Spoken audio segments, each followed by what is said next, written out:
YouTuber Jeff Nippard has announced the sudden passing of his fiancée, Stephanie. She was 36 years old. That's crazy. Jesus.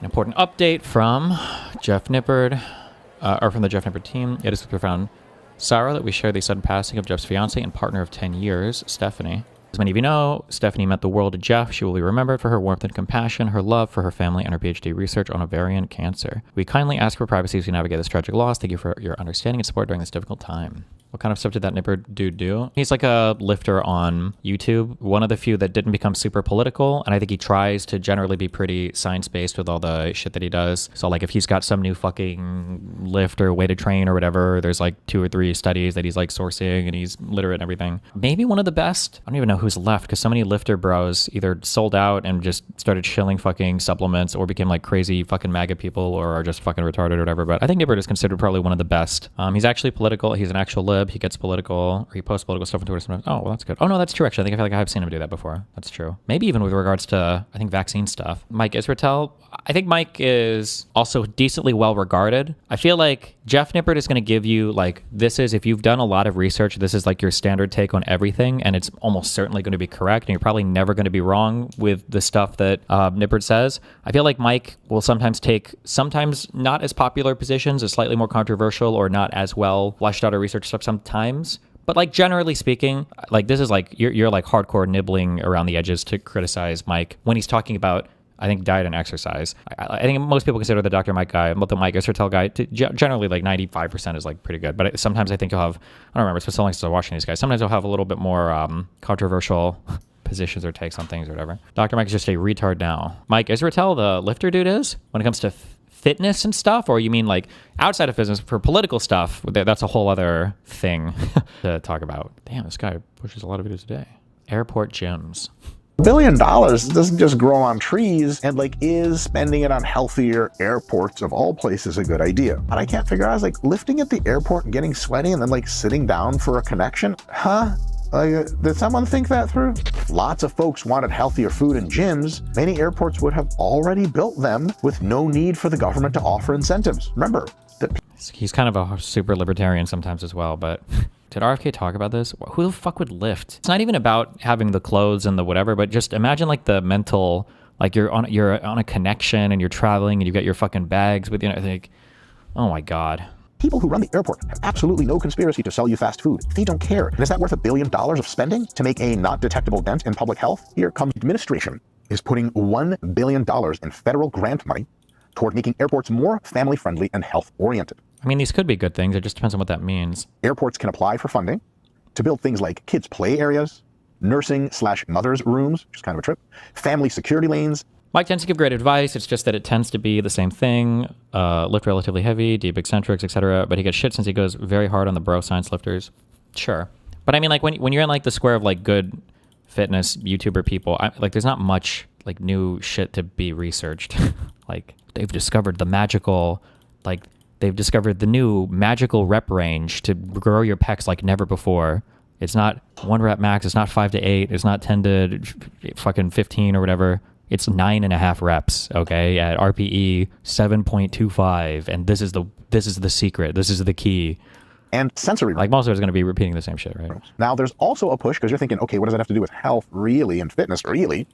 He emphasizes a theory about the deep stretch that has been disproven for the last 2 years, and he won't change his mind about it. What is the deep stretch? Was that the idea that most of the hypertrophy or whatever comes when you're at like the, I don't know if it's eccentric or concentric, I don't know, but like the idea that like all of the muscle growth comes from when you're stretching at like the bottom or most extreme version or whatever of a lift? Does he actually believe that? Was that ever a thing that was like heavily researched?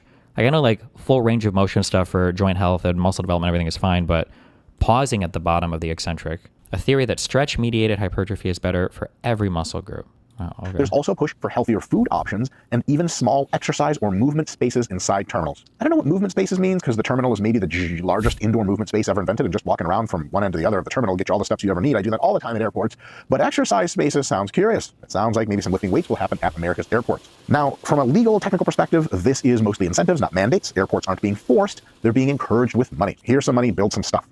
And the branding here seems to lean in pretty heavily to family values and health culture messaging, not just infrastructure upgrades for the purpose of betterment. In the short term, we can probably expect some visible PR-friendly changes at airports and news reports of a new gym built at XYZ airport. But in the medium term, we are likely to see uneven adoption because some airports will probably embrace it a ton, other airports meh, and some airports maybe possibly not at all or very little, doing maybe the bare minimum if required. Healthier food options may improve slightly in my view, but concessions contracts and the real hard law of supply and demand make... He was also advising the lengthened partial stuff, which seemed to check out if I recall. It's the idea that you can do partial reps, the lengthened position of the muscle, instead of doing the whole rep. That sounds like that's some advanced autism shit. Total food overhaul at airports unlikely, so just wouldn't expect it to all be healthy food in just a few months or a few years. The bigger goal with this policy seems to be to try to shift social norms so that airports can be more pleasant, healthier environments, and we can learn to expect that sort of thing at airports. Now, whether that actually meaningfully changes the average airport experience for the average person is an open question. Being that is the news, let me talk about some upsides and some downsides to this policy, see if we can make sense of it in an exercise science sort of way. First of all, I don't have any evidence for this. Did we watch a video on this? My vibe, my feel is that if you wanted to immediately do the easiest thing from a government office to make the majority of Americans make better choices on food, we should have the little labels like they have in Europe on the backs of foods, where it's like, they put like the sugar and it's like red, yellow, or green. And they might do it with other macros as well. But they should just like, I think that just having labeling like that so you can like pick up a thing and it's like, is this good or bad? Because most Americans don't really have a concept of like, you know, this thing says it has 8 grams of protein. Well, that's a lot of protein. How many calories is it? 500 calories. Okay, well, 500 calories is, I don't know, I guess that's maybe okay. But like 8 grams of protein, I guess that's good. Like people just have no concept of like what a thing should be or what the balance should be. I feel like having the dumb stickers, I say the dumb stickers, but like at least I know I think in the UK they have this. I feel like in Sweden they have this where you can just like pick up a thing and everything's in like, I think they even have like macros per 100 fucking kilocalorie or whatever of food. So it's like very easy and quick to compare from food to food as well. So you don't have to look at the serving size and then do the conversion and then figure out. But I don't know, there's like a paper that says that maybe that shit doesn't do anything anyway, so. Wouldn't making healthy food cheaper be easier? Probably not, but maybe, possibly, but probably not. Well, on vibes, I think this is great. Healthier food options and exercise options at airports, amazing. In reality, many people numerically will benefit from this. Shit, many of us watching this video would love to get a 30-minute workout between connections or grab actual good macros-friendly food. Scott, wouldn't that be dope? Macro-friendly food? Lovely. That'd be airport amazing. It's mandated to have per 100 grams or 100 milliliters? Yeah, that sounds right. Oh, yeah. Not per calorie, but per gram, yeah, sure. And some folks that would otherwise be less active or eating more poorly will surely get into the fitness and health fun. I think maybe the best part about this is the kids' play areas, to be completely honest. Genius. It's just a great idea overall. It can reduce kid and adult stress like crazy because the kids get their energy out. It allows kids to be more active, which is super healthy physically and psychologically and socially for children. And they get all that pre-flight energy out so that when the flight comes up, they either chill and do this when they're plugged into the TV. Scott, my nieces and nephews just do that when you put on any kind of cinematic movie. Skibbity toilet. Skibbity toilet. That's all they want to watch. I don't know what that is, but it's probably brain. I feel like I read something at one point that at the very least when they put this stuff on child food, it would like have like a pretty significant impact on parents picking things up or putting things down. But I could be wrong. I don't know if I made this up or not. It's very, very easy, though, at a glance to pick up something, just in the European countries I've been in, to pick it up and look at the back, and you can tell if it's like, sometimes it's even like, yeah, like this is for friends, it's like color-coded. It would be nice to have that guide, I think. 30-second Euro meme on the labels. Ik ben klaar met mijn boodschappen. Boodschappen? Je hebt alleen maar snacks gehaald. Snacks! Heb je ooit gehoord van een Nutri-score? Kijk dit.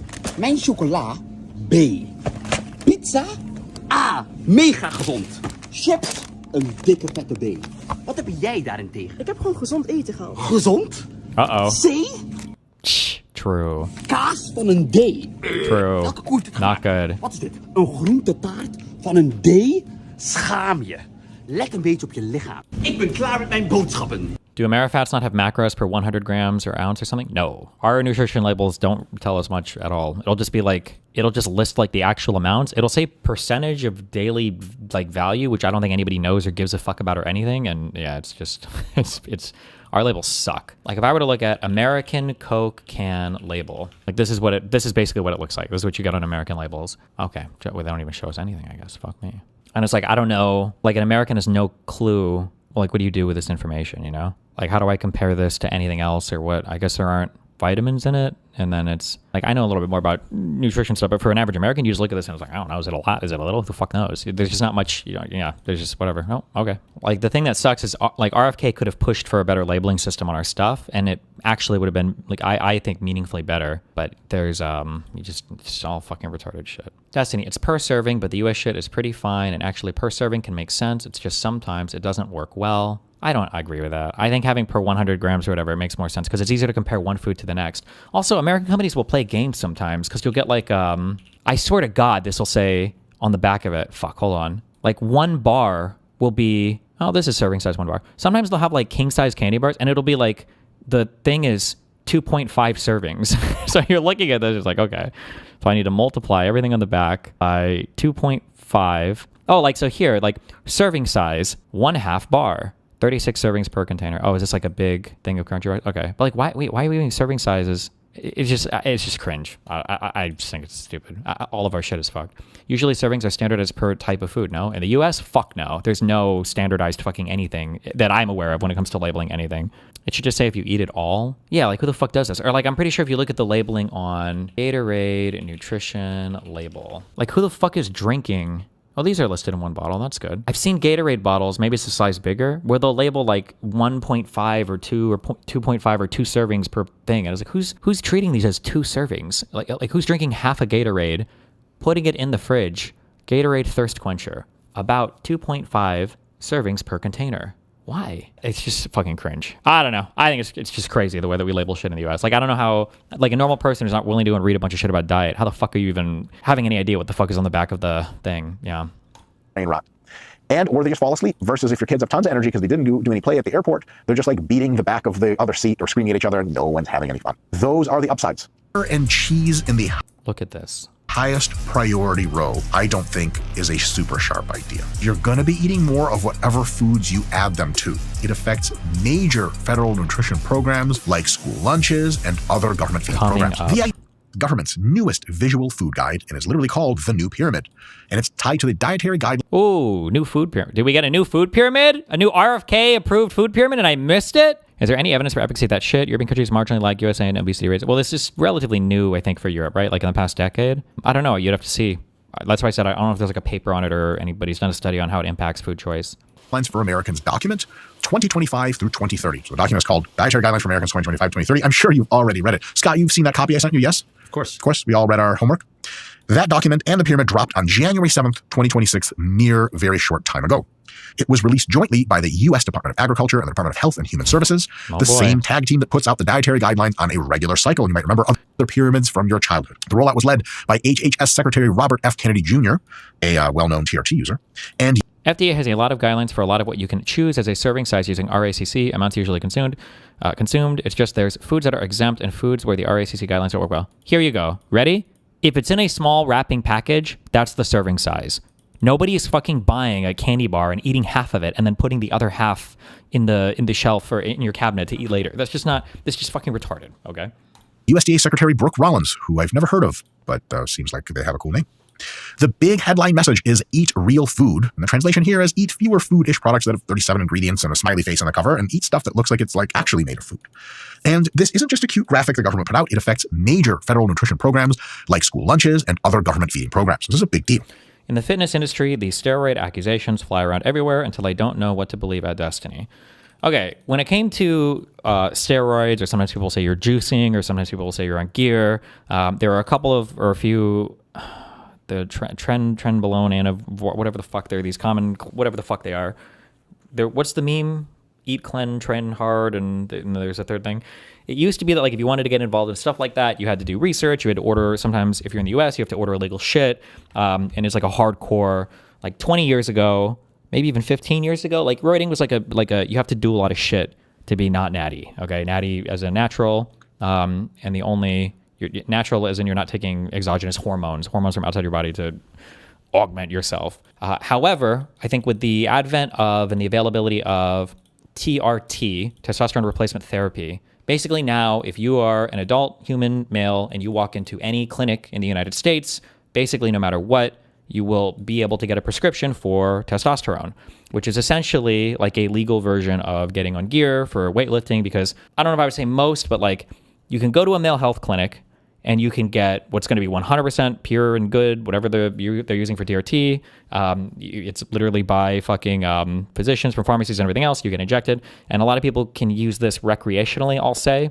If you're going to a clinic and they tell you that your number is low and you are asymptomatic of having low testosterone, then you are just you're on gear. You're just juicing. You're on roids. That's all. In my opinion, that's all it is. But the thing is, if you're on a low dose of TRT, and by low I mean you're not trying to put your testosterone in like the fucking 5,000s or whatever the fuck, right? You're just on a low dose of TRT. It's relatively safe, and it's like free muscle gains. It's free leanness. It's just, in a way, it just helps every part of your body. All this to say that like 10 to 15 years ago, getting on gear is like pretty difficult. These days, I'm pretty sure it's just accepted that almost every single person that is like in the fitness world or doing Instagram shit, almost all of them will be on some version of TRT, and they'll either lie about it or they'll mention TRT occasionally, but they don't believe it's the same thing as on being on steroids or whatever the fuck else. But yeah, so I think these days I feel like it's pretty normal. I think most people just kind of accepted that almost everybody is on some kind of TRT because it's like it's free muscle and it's free leanness. So once you start, you can't stop though, right? I mean, you're probably okay. Like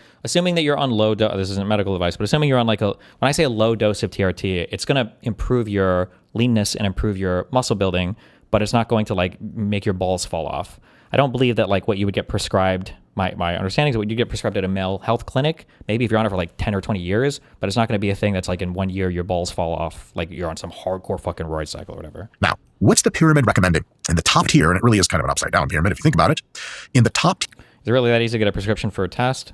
From my personal experience, it is. I think I've walked into one before and they were ready to fucking juice me up right the fuck there. I had just because my numbers are very, very, very low on the reference range, but I have no symptoms of low testosterone whatsoever, but they were ready to fucking juice me up. And he was speaking numbers. The guy was like, I can put you in like the 800s, 900s. This was like 10 years ago. I'm like, you're going to triple my testosterone when I have absolutely zero symptoms of being low T?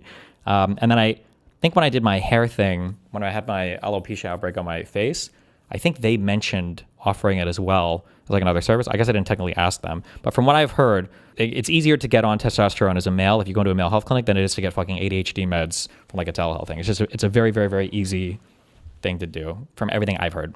And then from the little bit of personal experience I have of people, yeah. federal nutrition programs like school lunches and other government feeding programs. This is a big deal.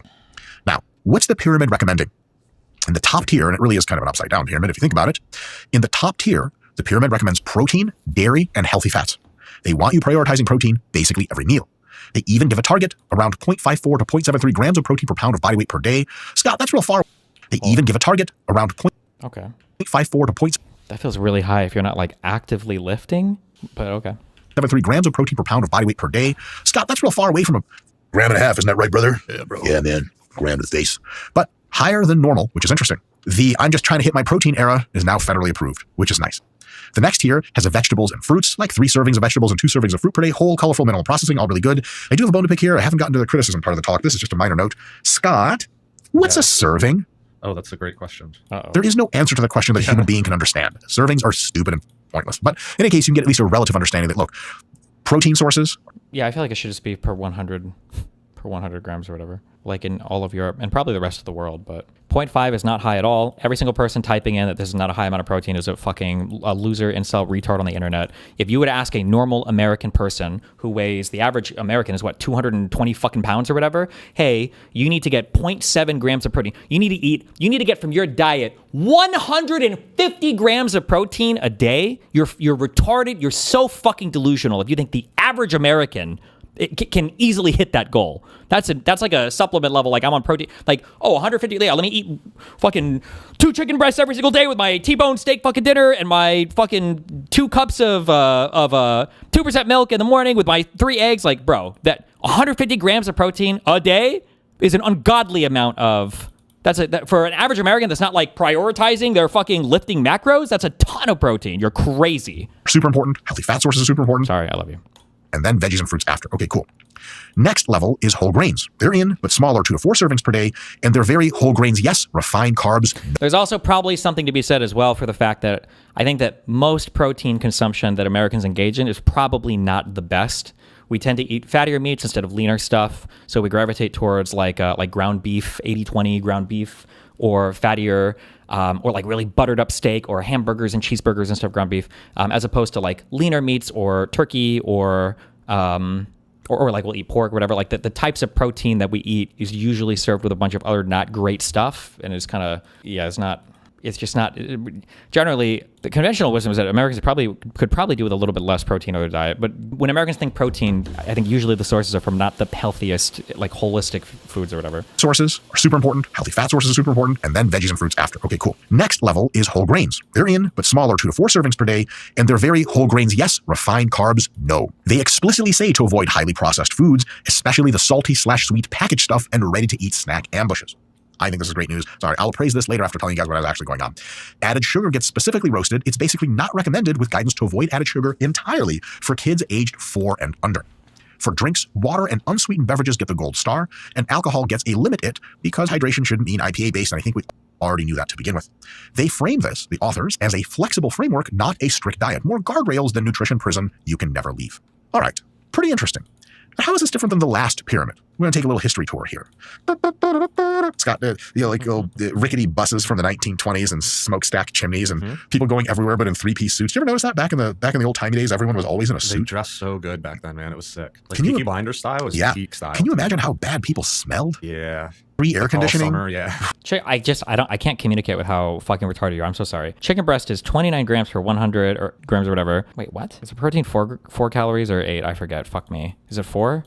I don't even fucking remember. But you say 2 chicken breasts is 170 grams. It's extremely easy. Do you think that's 4? Do you think the average person is eating 2 whole chicken breasts per day? Do you think the average person is eating a whole chicken breast per day? What's that called? Pipes of water going through your plumbing. Anyway, how's this different than the last pyramid? So the government has been updating food guidance for forever. Pyramids are just a new concoction.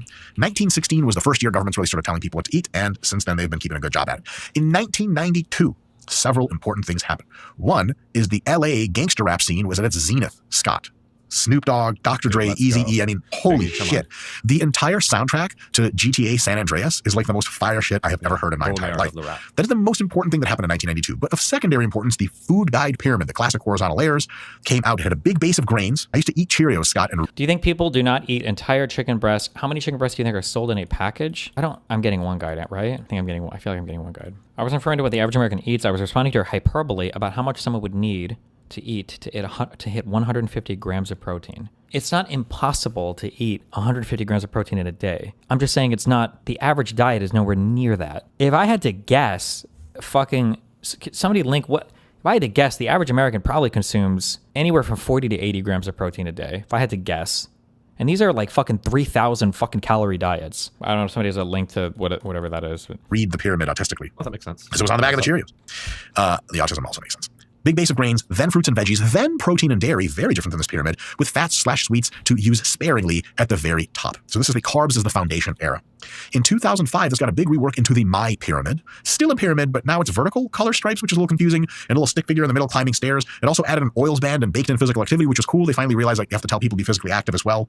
In 2011, they got away from the pyramid altogether and did the My Plate. This is the USDA basically said, forget the triangle, and switched to a plate icon split into food groups, veggies, fruits, lean proteins, etc., intended as a simple reminder, not detailed instructions. I loved the My Plate because you eat one plate at a time. You don't eat in a pyramid. Scott, do you ever envision your daily intake as a pyramidal abstraction? I actually eat on a pyramid-shaped plate, and I put everything where it's supposed to be. You're like not so hungry, so you're at the top still eating the fats and sweets. You're like, I'm never going to get to the grains at this rate. This is not going to happen. So it's also worth noting that the My Plate got a design refresh around 2020, but the big format jump, the big content jump was still 2011 plate to the 2026 pyramid comeback today. And so the 2026 new pyramid, the pyramid returns, but its emphasis shifts hard. Protein, dairy, and healthy fats get top billing. Veggies and fruits stay big, and grains get a smaller, more specific lane. So the old pyramid vibe is grains are your base. The new pyramid vibe is proteins plus plants are your base. Refined carbs are on very thin ice. The new pyramid is also way more direct about what to avoid, processed foods, sugary drinks, added sugars, whereas older guides often leaned on moderation and hoped your cookies would develop empathy. They didn't, by the way, and we have an obesity epidemic. All right, so let me talk about 2 things next. Thing number 1 is if you switch to red meats with white meats, you would hit it easy. I think that's probably true, but I also think that there's probably something to be said for the types of meals that white meats are served with versus the types of meals that red meats are served with. Generally speaking, not necessarily speaking, but generally speaking, I think. Like how many grams of protein is in like a fucking quarter pounder or whatever? What do you like 30 or 40 or whatever? And then what is that, like 1,000 calories? How many calories in a quarter pounder with cheese? Wait, nutrition, McDonald's, quarter pounder. Oh, these are way less calorie than I thought. I thought they had some crazy huge fucking burger. Oh, I might be thinking of a double quarter pounder with cheese. So if you get this with, if we say like a medium fry and a medium drink, you think it's 1,000-calorie meal? The fries might have like 2 grams of protein. I don't remember. But that would be like, so a meal from McDonald's with a quarter pounder with cheese is going to be like almost 1,000 calories with 30 grams of protein. Like not the best. What is not ideal about this? Criticism first, so we end on a happy note, and then I'll talk about what is really, really good about this new pyramid. What's not ideal about it? Number one, including butter and cheese in the highest priority row, I don't think is a super sharp idea. I don't know, unless you're Ripto, I don't know where the big jerk off about the health of fucking dairy comes from. I just don't understand the obsession. All else equal, dairy is not the worst, especially like milk, because especially a lot of it is like fortified with vitamin D and stuff. But the obsession with dairy, the obsession with it is just very fucking weird. Why? Both butter and cheese are not healthy fats. Straight up, they're just not. They're okay in moderation, but don't do great things for your cardiovascular system in higher daily consumptions. And remember, when they're tier 1, mom is going to go out there and eat all the butter and cheese they can. And when you tell them, hey, like, you've been dipping a block of cheese into a bunch of melted butter, they're going to be like, it's in the food pyramid, you dick. And they won't be wrong. Next, both butter and cheese are very high palatability. Scott, any debate on the fact that butter and cheese are real easy to eat in high amounts? Yeah. Amazing. They're very high palatability, which means you're going to be eating more of whatever foods you add them to, which ratchets up your calories and makes you, as the French say, elle fat. Both butter and cheese, to make things worse, aren't just very high palatability. They're very high in calories themselves. High calories plus high palatability. Palatability just means like how tasty is the food and how much of it do you want to eat. High calories plus tasty food you want to eat a lot of, plus the US government says eat up, is a very, very interesting recipe for more weight gain for Americans. Potentially. So there's sort of good news on this a little bit later. And number 2 critique, the relegating whole grains down situation. Whole grain consumption correlates with, and almost certainly causes in part, massive health improvements in almost every group of well-controlled studies. And the volume of literature and the quality of literature of these studies is absolutely gargantuan. Like, this is like capital T true that whole grains are amazing for you. Whole grains are absolutely not more obesogenic. That means they do not cause people to gain excess body weight and body fat more than butter and cheese. And per calorie, they're better for health. So not only do you not overeat whole grains nearly as much, calorie per calorie, they're better for your health. Butter and cheese getting the nod over whole grains is backwards. And I hate to say it because butter and cheese are my 2 spirit foods. I have a 3rd spirit food. Do you guys want to know what it is? We see when men get very excited, you know what I've done. Oh shit, okay, nice. Yes, it is possible to overeat whole grains. But mostly the people overeating grains are just overeating like kids' cereal and white breads and not whole grains, while butter and cheese never get overeaten. Am I right? Ever. Why would you ever do that? Lastly, and this is a little bit of a bone, but I got to throw it in there, there seemingly is no mention of non-nutritive sweeteners. It says to avoid sweetened beverages, which is awesome, but fails to mention that non-nutritive sweeteners like sucralose, stevia, and a bunch of the other ones are absolutely great. Small issue, but an issue nonetheless. That's because this whole thing was made by fucking crazy people. It wouldn't surprise me. Is there a thing where RFK says that like these people think that what is it, aspartame or whatever, or other things that they'll like all give you cancer? They're actually secretly worse for you than the actual sugar shit. I don't know. I don't know if that's like a widely held belief by the RFK types, but I know at one point people were pushing this, like, oh, these diet drinks and the Coke Zeros and everything actually are even worse for you because they all are giving you fucking super brain cancer and ball sweeteners cancer. Like sucralose, stevia, and a bunch of the other ones are absolutely great. Small issue, but an issue nonetheless. You want people drinking diet sodas. Diet sodas are amazing. They're so good. They're roughly as quote unquote bad or good for you as water, but people like them and they taste great and they don't have to force you in a conundrum of I'm drinking water now instead of drinking Coke. If you have to choose between water and Coca-Cola Classic, realistically, a lot of Americans are just going to choose Coca-Cola because this is a country having a good time. You want to choose water, go live in a Mongolian prison or some shit like that. But if you tell people you choose between Coca-Cola, which is not so great for you in high amounts, or Diet Coke, which is basically neutral for you, damn near close to water, then all of a sudden you don't have to choose between misery and starlight shining incredible feeling of Coca-Cola being guzzled down your throat. You can just have both with diet soda. I really wish there was a mention of that. That's my critical stuff. Let's move on to what's really good about it. This is not a complete list, but it's a long list because there's so much good about this pyramid. Number 1, it promotes a protein core. That is amazing. Protein grows muscle. It supplies a steady stream of energy. It is anti-catabolic, which means it prevents muscle loss, especially in the era of weight loss drugs. This is a huge... Be careful. Some sweeteners are really good. There are a few recently that showed increase in ROS at typical intake levels. The fuck is ROS? Retard of... I don't even know. Deal. Unbelievable all-around gold star. Number 2, it promotes veggies. Veggies are the healthiest pound-for-pound food that you can eat and suppress hunger the most. Veggies are goated. They have no equal. When the veggies enter the Colosseum, all the gladiators just scrimp right out because there's no point. When broccoli raises that sword, everyone kneels. Period. Amazing that veggies are getting a huge front row seat.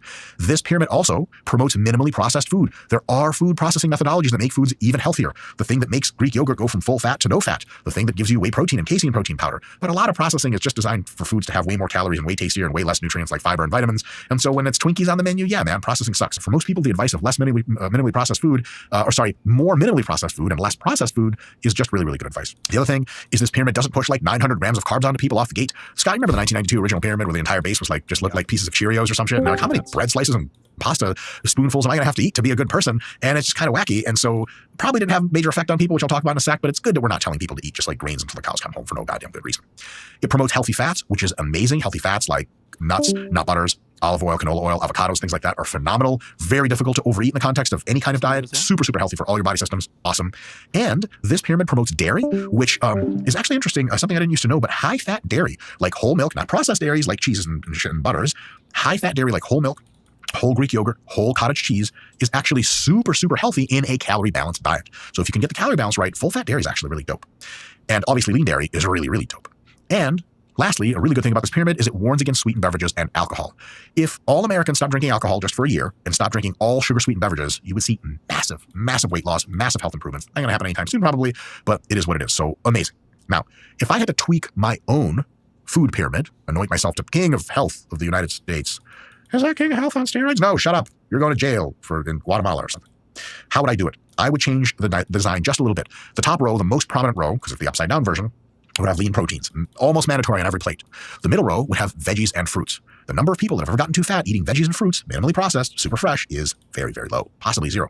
The third row would have whole grains and healthy fats. These are higher calorie sources, spoon for spoon, and so they shouldn't be brought up to the front, but nonetheless, they're very good for you and can be eaten in moderation within the context of your calories. And then the bottom row, point of the pyramid, I would throw in butter, cheese, chocolate. You want to know what a radical food take would be? If you want to do some radically unpopular shit and just fucking go hard, would be banning potatoes. There are just so many better things that we as white people should probably eat as sides, and potatoes just replace everything because it really is just like the best fucking food ever. French fries are probably like Hiroshima to the American diet. There are just so many amazingly delicious potato things that just have zero fucking nutritional value whatsoever, and they just serve as vehicles to deliver more sodium and butter and sauces and just the worst types of everything into your body. If companies were forced to make like a side of, some kind of, you can still keep your dips and shit, but at least if it was like broccoli or like you can make vegetables tasty, like a thing of asparagus instead of French fries that you're picking from, or literally anything besides French fries, anything besides just fucking potatoes. Even sweet potatoes would be better than potatoes. But God, there are so many potato-based foods that are just, they're really good, but they're just so empty calories and just fatten you up. And junk food. Notice, big difference between my pyramid and the new pyramid is that butter and cheese are in my eat hardly ever situation if you're trying to be a super healthy person and you have trouble with your weight, while for theirs, butter and cheese are in the rank 1. Big difference there. But both of us agree junk food is junk food and probably shouldn't be eaten much. Now, second to last point for this video. Will this recent pyramid, or even my own version of the pyramid, if people are going to accept it, impact obesity rates? Who looks to the food pyramid or whatever, the FDA guidelines for anything? Guess is almost certainly not much, if at all. We know this because the old food guide pyramids had almost no measurable effect on obesity rates. How can that be? Did people actually follow the food pyramid? The short answer is absolutely not. Here's the slightly longer answer, though also pedantic. The idea that tens of millions of Americans suddenly became dutiful little nutrition monks because the USDA put a triangle on a pamphlet is optimistic, bordering on delusional. What actually happened... maybe school lunches might be based around it a little bit, maybe. Behaviorally with each one of these pyramids, especially that 1992 killer pyramid that's supposed to be the thing that caused the obesity epidemic, it didn't. Isn't making veggies more tasty just making them as unhealthy as potatoes? I guess our potatoes, when not smothered in oil or butter, are supposed to be really good. Are they? I just don't think potatoes have very many nutrients in them, do they? What is like the average nutrients? I don't know, I would look up. Nutrition value, empty baked potato.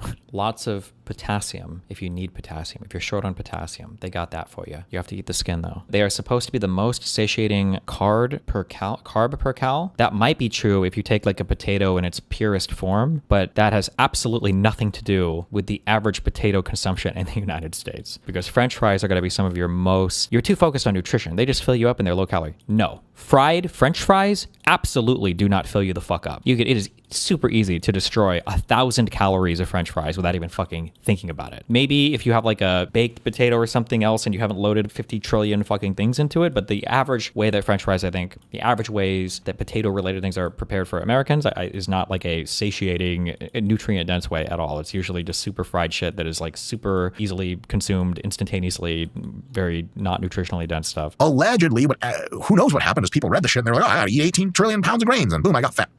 I feel like you changed the conversation. Obviously, people aren't talking about French fries. What did you think I was talking about when I said we should ban potatoes? First of all, I'm joking. We shouldn't ban all potatoes. But do you think I'm saying it because I think too many people are eating whole baked potatoes without a ton of additives? Do you think that's what I'm talking about? Or am I talking about the fact that French fries are a staple fast food for every single fast food restaurant in the entire United States? What actually happened was the following. People ate refined grains, not whole grains. They already misread the pyramid. Just kidding, they never read it. It's just refined grains taste good. That's it. They added fats and sugars on top of higher carb diets. One of the big debates a few years back was the high carb recommendation hurting Americans, and should we recommend low carbs? And people have said that, like, well, Americans are eating less fats and more carbs now because of the pyramid. We actually looked into the data. It looks like they just ate more fats and carbs. Americans never got the high carb menu. They never got, good God, Americans never got the high carb memo. They didn't get the high fat memo. They don't read memos, you guys. Portion sizes at the same time exploded. Ultra-processed food availability skyrocketed, price came down, the diversity was massive, still is. Liquid calories, soda, and juice became normal daily intake during this time. So if someone says Americans ate too many grains because the pyramid told them to, you can fairly respond with something like Americans ate too much of everything because food got cheaper, tastier, larger, and omnipresent. And I'll add one thing, it's just supply and demand. People really like to eat super tasty, high-calorie food. And a lot of people just don't really give too much of a shit about what acutely happens to them in their daily lives. I know this sounds crazy, but it's politically incorrect and also true.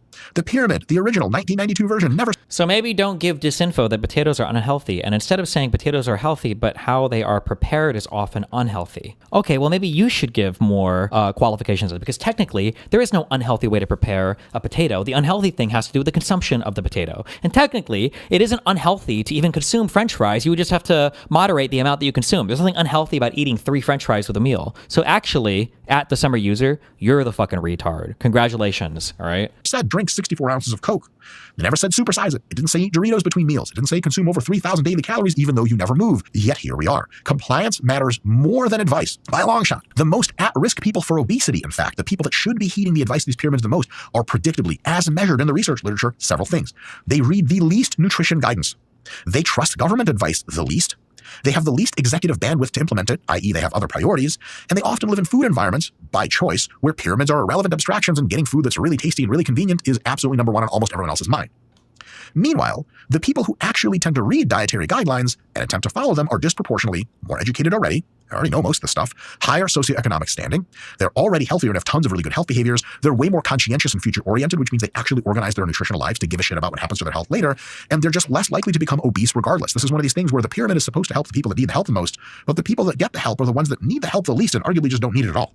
And the people who do need the help, folks really prone to obesity, they don't read about pyramids, they don't give a shit, or they've heard about it once or twice and go, sweet, cheeseburger time. That's it. Blaming obesity on dietary guidelines assumes... The thing is, potatoes are very healthy, and you thought they were bad. Not just French fries. Potatoes are not very healthy, okay? How many people are lacking potassium in their diet? Shut the fuck up. All right. There are a billion better things to eat than fucking potatoes. Okay. Eat shit, you Irish fucker. You should be sleeping right now so that you can wake up and go to your miserable fuck corporate job where you're stealing taxes from the rest of the world because of your dumbass fucking abusive laws. Okay. For you to harbor corporations and shelter them from everybody. I hate you. I hope the British come in and they take more of your potatoes and they ship them off to the rest of the world while you guys are hungry. High compliance among the least compliant group. That's backwards. My best guess. Folks will ignore this pyramid within a week. Scott, prediction? Yeah, for sure. And continue to eat mostly based on how they feel. Guys, that's how most normal people eat. Just whatever they feel like, with some slight maybe guilt trip about maybe eating a vegetable. Around the late 20-teens, I was saying very much in social media and whoever the hell would listen to me, mostly people that wish I'd shut up, as usual. I was saying very often that the only real solution to obesity is not another pyramid, not more education. I think it's just going to be about drugs and gene editing. The Ozempic revolution started to prove that the drugs thing... Oh, there's another thing Mike does is he over-indexes a ton, or maybe not, I don't know, who knows, on like future health technology things. It was probably on point. Gene editing eventually I think will prove to be completely correct if I'm being an egotistical asshole, which is my real state of affairs, by the way. So I think that's still a thing. And I think that the pyramid is just going to be like a no one asked, no one answered type of thing. Legit.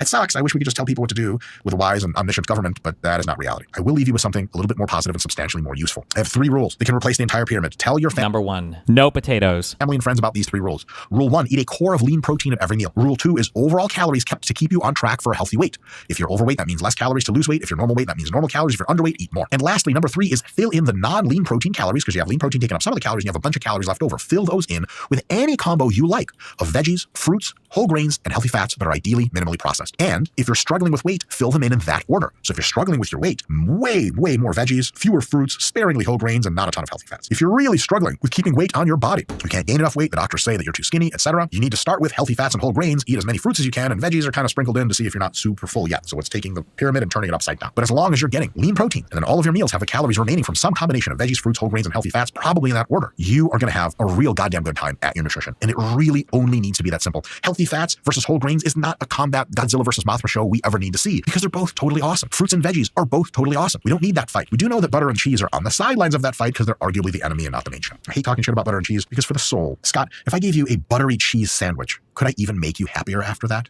Yeah, no, that sounds good. Like a nice buttery grilled cheese. Come on. Now, what if my hands were still covered with cheese, fat, and butter? Could I make you happier after that in any other way? For sure. My word. What kind of channel are we running here, folks? If you are serious about tracking your food and calories meal by meal for your best results, there are many amazing nutrition apps out there. Get ground diet news. My personal favorite, one I helped craft and use daily for every single meal, is the RP Diet Coach app. It's here to help. There are links in descriptions. Go click on things.